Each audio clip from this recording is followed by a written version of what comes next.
வணக்கம் திரு வைரமுத்து.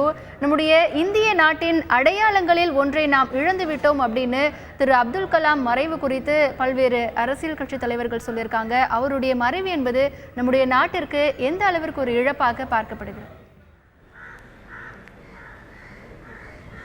அப்துல் கலாம் அவர்கள் இந்தியாவின் அடையாளம் என்பது மட்டுமல்ல, இந்தியாவின் அறிவு அடையாளம் என்று சொல்ல வேண்டும், இந்தியாவின் தத்துவ அடையாளம் என்று சொல்ல வேண்டும், இந்தியாவின் மத நல்லிணக்க அடையாளம் என்று சொல்ல வேண்டும்.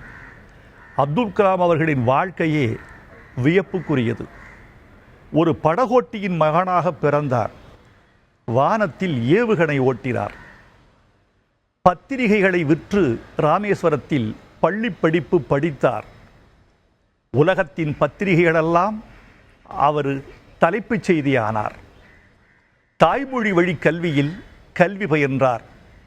இந்த தாயகத்துக்கே முதல் குடிமகனாக திகழ்ந்தார். அவரது எளிமைதான் அவரது வலிமை. பதவி என்பது உதவி செய்யும் ஒரு கருவியே தவிர தனக்கு சூட்டப்பட்ட கிரீடம் என்ற ஒளிவட்டம் அல்ல என்று அவர் எப்போதும் நம்பினார். அவருடைய மையம் இளைஞர்களை சுற்றியே இருந்தது. உலக நாடுகளில் இந்தியாவைப் போல இளைய தலைமுறையை எண்ணிக்கையில் கொண்ட நாடு எதுவும் இல்லை. சீனாவை விட இந்தியாவில் இளைஞர்களின் எண்ணிக்கை விகிதாச்சாரத்தில் அதிகம் என்று கண்டறிந்த அந்த அறிஞர் பெருமகன், இந்தியா வல்லரசாக திகழ வேண்டுமென்றால், இந்தியா நல்லரசாக திகழ வேண்டுமென்றால் அந்த இளைய சமுதாயத்தை தான் மையப்படுத்த வேண்டும் என்பதை நுட்பமாக கண்டறிந்தார். அந்த இளைய சமுதாயத்தின் கல்வி, நம்பிக்கை, லட்சியம் இவற்றின் மீது அவர் மாறாத பற்று வைத்திருந்தார். அவர் ஒரு அபூர்வமான உண்மையை இளைஞர்களுக்கு சொன்னார். மழை வந்தால் காக்கை, குருவி போன்ற பறவைகளெல்லாம் கூடுகளை தேடும். கழுகு மட்டும் கூடு தேடுவதற்கு மாறாக மழை பெய்யும் மேகத்திற்கு மேலே பறந்துவிடும்.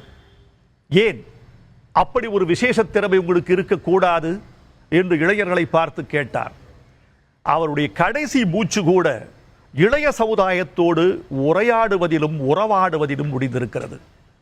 அந்த மாபெரும் மனிதனை இந்த மண் மறந்துவிடக்கூடாது. இந்த மண்ணுக்கு மறதி என்பது ரொம்ப இயல்பான குணமாக இருக்கிறது. கெட்டவைகளை மறந்துவிட வேண்டும். உயர்ந்தவற்றை, தத்துவத்தை, ஞானத்தை, நம்பிக்கையை இந்த மண் மறந்துவிடக்கூடாது. அப்துல் கலாம் அவர்கள் புதிய சமுதாயத்தின் நம்பிக்கை, இந்தியாவின் தத்துவம். ஒரு சராசரி குடும்பத்தில் இருந்து பிறந்து உலகத்தையே திரும்பி பார்க்க வைத்த பெருமை அவருக்கு உண்டு. இன்றைக்கு ராமேஸ்வரத்தில் கடைக்கோடியில் பிறந்த ஒரு தமிழனின் மறைவுக்கு ஐநா சபை இரங்கல் தெரிவிக்கிறது. அமெரிக்க அரசாங்கம் இந்தியாவின் துக்கத்தை பகிர்ந்து கொண்டிருக்கிறது. உலக நாடுகளெல்லாம் நின்ற நிலையில் நின்று அவருக்கு அஞ்சலி செலுத்துகின்றன. இதெல்லாம் என்ன நோக்கம், என்ன காரணம்? எந்த ஒரு தனி மனிதன் தன்னல மறுப்பிலிருந்து பொதுநல பொறுப்புக்கு தன் வாழ்வை அர்ப்பணித்துக் கொண்டிருக்கிறானோ அவனை சமூகம் அடையாளம் கண்டுகொள்ளும் என்பதுதான் அப்துல் கலாம் அவர்களின் வாழ்க்கையும் மரணமும் நமக்கு சொல்லும் செய்தி. நான் இரங்கல் அறிக்கையில் சொல்வது போல, அப்துல் கலாம் அவர்களின் மரணத்தால் இந்தியா பெறுகிற வாசகம் யாது என்று என்னை கேட்டால், தடம் மாறும் அரசியலும் தடுமாறும் சமூகமும் ஒழுக்க நெறிகளில் மேம்பட்டால் நாடு நலம் பெறும் என்ற வாசகத்தை தான் அப்துல் கலாம் அவர்களின் மரணம் நமக்கு சொல்லிவிட்டு போகிறது. இன்றைக்கு இந்தியாவின் ஒவ்வொரு குடும்பத்திலும் துக்கம் கொண்டாடப்படுகிறது. அவர் பிரம்மச்சாரியாக வாழ்ந்தவர், இந்தியாவையே தன் குடும்பமாக வரித்து கொண்டவர். இந்தியா அவரை தங்கள் குடும்பத்தில் ஒரு உறுப்பினராக ஏற்றுக்கொண்டு கண்ணீர் வெடிக்கிறது. வாழ்க அப்துல் கலாம் அவர்களின் சாதனைகள். அவர் புகழ் நின்று நிலைக்கும் என்பதில் எனக்கு ஐயமில்லை. அந்த புகழ் இந்திய சமூகத்துக்கு எதிர்காலத்திற்கான எரிசக்தியாக திகழ வேண்டும் என்பதுதான் என்னை போன்றவர்களின் எண்ணம். திரு வைரமுத்து, திரு அப்துல் கலாம் அவர்களின் வாழ்க்கையிலிருந்து இன்றைய இளைஞர்கள் மிக முக்கியமாக கற்றுக்கொள்ள வேண்டிய விஷயங்கள் எல்லாம் என்ன? எளிமை, நம்பிக்கை, மற்றவர்களை மதித்தல், சகிப்புத்தன்மை. இந்தியா என்னென்ன அறங்களை தன் இலக்கியத்திலும் வாழ்விலும் போதித்ததோ அந்த அறவழிப்படி தன் வாழ்க்கையை அமைத்துக் கொண்டவர் அப்துல் கலாம் அவர்கள். அப்துல் கலாம் அவர்கள் பதவியால் முன்னாள் குடியரசுத் தலைவர், நாட்டால் இந்தியர், இனத்தால் தமிழர், விஞ்ஞானத்தால் ஒரு உலக மாமனிதர். ஆனாலும் கூட தான் தாய்மொழியில் பயின்ற திருக்குறளை இந்த மண்ணில் உயர்த்தி பிடித்த பெருமகன் அப்துல் கலாம் அவர்கள். என் வாழ்வின் வழிகாட்டி திருக்குறள், என் லட்சியம் திருக்குறள், என்னை ஆற்றுப்படுத்துகிற அறநூல் திருக்குறள் என்பதை தமிழ்நாட்டில் அல்ல, இந்தியாவின் மேடைகளிலும் உலக மேடைகளிலும் ஓய்வின்றி சொன்னவர் அந்த மாமனிதர். திருக்குறளின்படி வாழ வேண்டும் என்றும், திருக்குறள் நமது வாழ்க்கையை நெறிப்படுத்தும் என்றும், அதன்படி நான் வாழ்கிறேன் என்றும் இந்த மண்ணுக்கு சொன்னவர் அப்துல் கலாம் அவர்கள். எளிமைதான் அவரது வலிமை என்பதற்கு நான் ஒரு எடுத்துக்காட்டு சொல்ல வேண்டும் என்று ஆசைப்படுகிறேன். குடியரசுத் தலைவர் மாளிகையில் அவரை சந்திப்பதற்கு நான் நேரம் கேட்டிருந்தேன், கொடுத்தார். குடியரசுத் தலைவராக கோலோச்சுகிறார். நான் டெல்லிக்கு ஒரு விருது வாங்க சென்ற பொழுது அவரை சந்திக்க வேண்டும் என்று ஆசைப்பட்டு நேரம் ஒதுக்க சொன்னேன். அன்போடு நேரம் கொடுத்தார். உள்ளே செல்கிறேன். ஒரு காவலர் என்னை அழைத்து செல்கிறார். ஒரு மௌனம் கோலோச்சுகிற ஒரு கூடத்தில் என்னை அமர வைக்கிறார். அடுத்த அறையில் ஜனாதிபதி இருக்கிறார். கொஞ்ச நேரம் கழித்து ஒரு உயர்ந்த காவலர், 6 அடி மனிதர் என்னை அழைத்து கொண்டு உள்ளே சென்றார். அங்கே ஒரு தனி இருக்கையில் அப்துல் கலாம் அவர்கள் அமர்ந்திருந்தார். என்னை பார்த்ததும் அவர் மரியாதைக்காக எழுந்தார். நான் பொன்னாடையை அணிவிக்கலாமா என்று காவலரை கேட்டேன். விதிகளை மீறக்கூடாதல்லவா அதற்கு. அந்த காவலர் எனக்கு அதற்கு சம்மதம் தெரிவிக்கவில்லை. நான் அவர் சம்மதம் கேட்கிறேன் என்று அறிந்த பிறகு, நீங்கள் வாருங்கள், நீங்கள் போர்த்துங்கள், நான் ஏற்றுக்கொள்கிறேன் என்று சொன்னார். நான் மகிழ்ச்சியோடு பொன்னாடை அணிவித்தேன். காவலருக்கு விடை கொடுத்தார். விடை கொடுத்த பிறகு நான் ஒரு தனி சோஃபாவில் அமர்த்தப்பட்டிருக்கிறேன். ஐயா ஒரு தனி இருக்கையில் அமர்ந்திருந்தார். காவலர் வெளியேறியதும் தன் இருக்கையை விட்டு எழுந்து வந்து எனக்கு பக்கத்தில் மிச்சம் இருந்த இடத்தில் அமர்ந்து கொண்டார். சிலிர்த்து போனேன். ஐயா, கண்ணதாசன் கவிதை ஒன்று என் நினைவுக்கு வருகிறது என்று சொன்னேன். என்ன கவிதை என்றார். யார் தருவார் இந்த அரியாசனம், புவி அரசோடு எனக்கும் ஒரு சரியாசனம் என்று சொன்னேன். குழந்தை போல் கைதட்டினார்.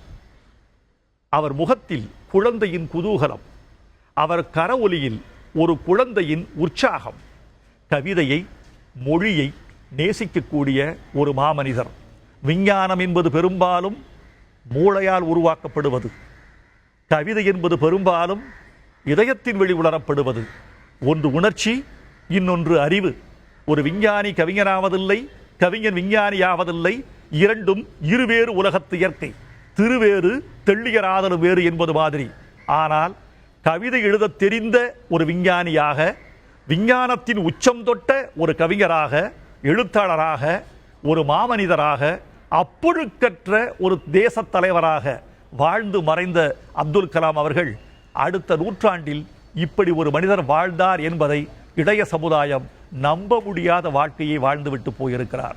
அவர் வாழ்க்கையே அவர் திரு வைரமுத்து, அவர் செல்லும் பல இடங்களில் என்னுடைய மனதில் நீங்கா இடம் பிடித்தவர்கள் திருவள்ளுவர், பாரதியார், உவே சுவாமிநாத ஐயர் என்று இவர்களை பற்றியும் தமிழ் மொழி பற்றியும் அதனுடைய வளர்ச்சி பற்றியும் பல்வேறு இடங்களில் பேசியிருக்கிறார். தமிழ் மொழி மீதான அவருடைய ஈடுபாடு குறித்து உங்களுடைய கருத்து? தமிழ்நாட்டுக்கு வந்தால் அவர் தமிழில்தான் உரையாற்றுவார். ஆங்கில வழி கல்வி கற்கக்கூடிய நிலையங்களுக்கு சென்றாலும் அவர் தமிழில்தான் உரையாற்றுவார், தமிழில்தான் உரையாடுவார். தமிழ் மொழி மீது அவர் கொண்டிருக்கிற காதல் தாய்மொழி என்பதற்காக அல்ல, தமிழ் மொழியின் வளத்திற்காக, அறத்திற்கு அது அள்ளி கொடுத்திருக்கும் கொடைக்காக, 3000 ஆண்டு மூத்த மொழியினுடைய பெருமைக்காக. இன்னொரு செய்தி சொல்ல வேண்டும். தமிழ் செம்மொழியாக அறிவிக்கப்படுவதற்கு நான் 2 பேரை காரணம் சொல்லுவேன். அன்று சோனியா காந்தி அவர்களின் வழிகாட்டுதலில் இயங்கிய மன்மோகன் சிங் அரசு செம்மொழி ஆக்க வேண்டும் என்று தீவிரமாக குரல் கொடுத்த கலைஞர். இந்த 2 பேராலும் செம்மொழி என்ற கருத்து உரு ஒப்புக்கொள்ளப்படுகிறது.